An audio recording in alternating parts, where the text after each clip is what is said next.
দূরে কাছে যেখানে যে অবস্থায় আমাকে শুনছেন সকলকে জানাচ্ছি আন্তরিক মুবারকবাদ এবং সালাম। আসসালামু আলাইকুম। আল্লাহ রাব্বুল আলামিন একটি বিষয়কে সহজ করেছেন, ঘোষণা দিয়েছেন, কিন্তু আমরা সে বিষয়টাকে কঠিন করে তুলছি। সেরকম একটি বিষয় হচ্ছে কোরআনুল কারীম শিক্ষা।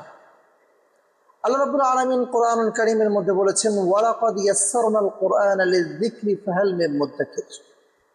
এই কোরআনুল কারীম জানা, বোঝা, শেখা এইটা অন্যান্য বই গ্রন্থ থেকে কিন্তু অনেক আলাদা।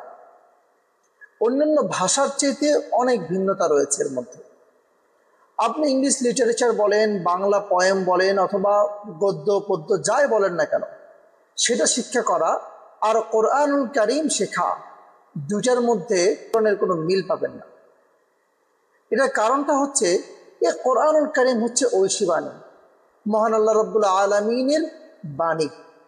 আল্লাহ রাব্বুল আলামিন বলেছেন কোরআনুল কারীম সম্পর্কে, যালিকাল কিতাবু লা রাইবা ফি হুদাল লিল মুত্তাকিন।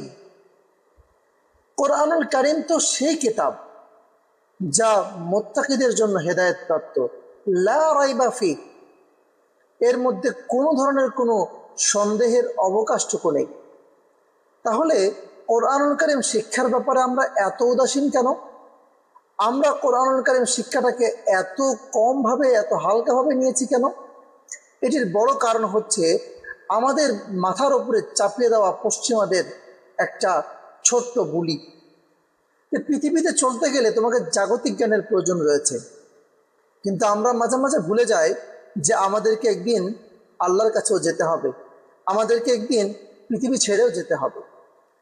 তখন কিন্তু আপনার জাগতিক কোনো জ্ঞানের, কোনো ধরনের কোনো জাগতিক জ্ঞান আপনার হেল্প হিসেবে আসবে না।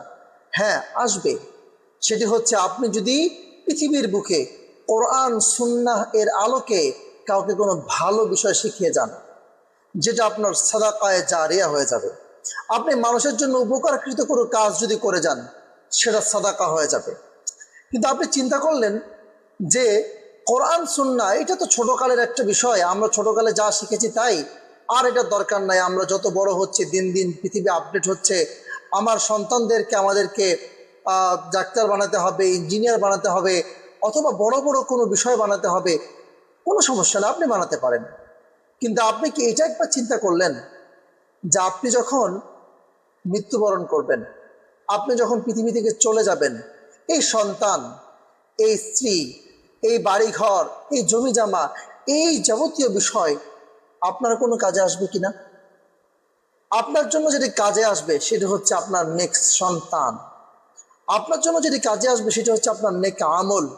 আপনার জন্য যেটি কাজে আসবে এটি পৃথিবীর বুকে আপনি করে গিয়েছেন মানুষের ভালোর জন্য।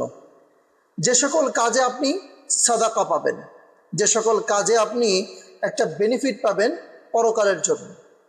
তাই আসুন, আমরা সমস্ত জ্ঞানকে আমরা শিক্ষা করি, কোনো সমস্যা নেই, কিন্তু সব থেকে বেশি প্রায়োরিটি দেই, সব থেকে বেশি মূল্যায়ন করি কোরআন শিক্ষা, হাদিস শিক্ষা, ইসলাম শিক্ষাকে।